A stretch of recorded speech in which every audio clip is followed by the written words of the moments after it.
Drop it.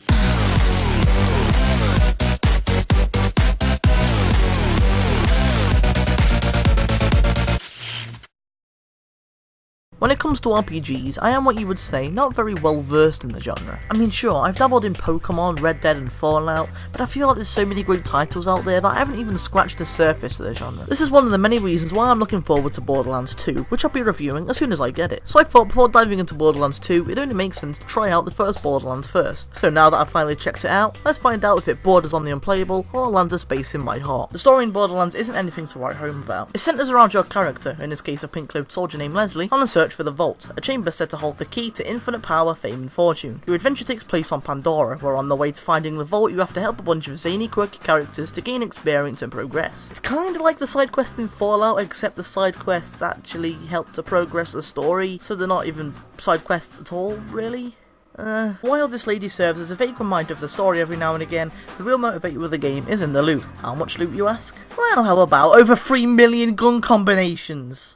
Yeah, that kind of loot. Pretty much everything you do in Borderlands stems from the want for more loot. Do a mission for this guy and he gives you loot. Kill this enemy and get some loot. I cleared this area, I can take all this loot. This guy is too strong, I'm gonna get some new loot to kill him, take his loot and use this loot to loot other loots. Constantly swapping out and buying new weapons and defences is vital to progressing, because this game is just as difficult as it is complex. While this may look like a typical first-person shooter on top, careful strategy, grinding and endurance is key. And it's so rewarding to finally kill that one guy who just won't leave you alone. Screens like this will be seen aplenty if you plan the right weapon to use on your opponents, and this is one of the reasons why I love this game. It requires thought and common sense to actually get anywhere in the game. It isn't mindless shooting for the sake of killing Nazi scum. It's a risk-reward game mechanic that feels really satisfying and works in the game's favour. Alas, Borderlands is not a perfect game. There are a few problems. The environments and enemies lack variety and look pretty dull, never really branching out from a red, grey and pale palette. Sometimes the screen feels too cluttered with text, comfortably taking all the surroundings, yet at the same time lacks the useful inclusion of a minimap. It also feels like sometimes grinding takes too much game time up, and a lot of missions require a couple of hours of grinding each. Of course, I know that grinding is essential in an RPG, but I feel like it's done too much here. But on the other hand, this game does do a couple of things especially right. One of those things is being able to travel around the wasteland in a car. We've all been there in Fallout. You've been walking around the waste of the Mojave and you thought, gee, wouldn't it be cool if you could drive around in this game? That would sure be dandy. Yeah, I know, fast travel is fast and convenient, but tell me you'd rather fast travel than drive to your destination like a maniac, running over enemies and getting some spare experience points on the way. Also,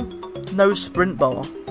Thank you! Take note, developers, as much as you think this is the case, people don't want to have a limit on their sprint. People don't want to have to conserve their energy. Sure, going for realism in a game is great, but when you decide to make your character short of breath after sprinting for too long, that's being a little bit extreme. Overall, despite its problems, Borderlands is a great game. As I drive around killing another herd of skags and swapping out my loot for more loot, I can genuinely feel myself getting addicted to this game. While the story is pretty lackluster and grinding can become a little bit of a chore, Borderlands is truly a gamer's game.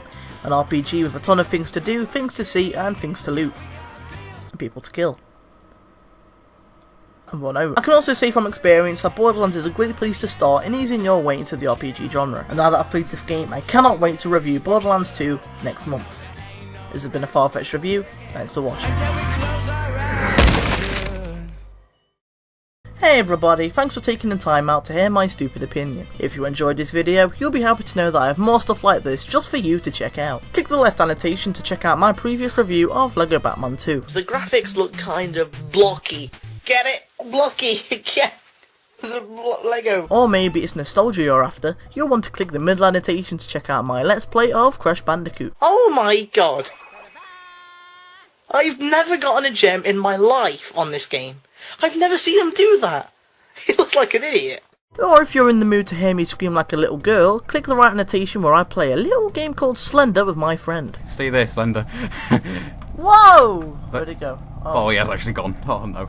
I sound so dignified. Anyway, if you enjoyed this video, please subscribe for more content, because it really helps me out. I know it sounds cliche, but subscribing really motivates me to make more content, so if you enjoyed this video, subscribing sure does sound like a great idea right about now. Anyway, I've got to go. I must return to my life of crime fighting.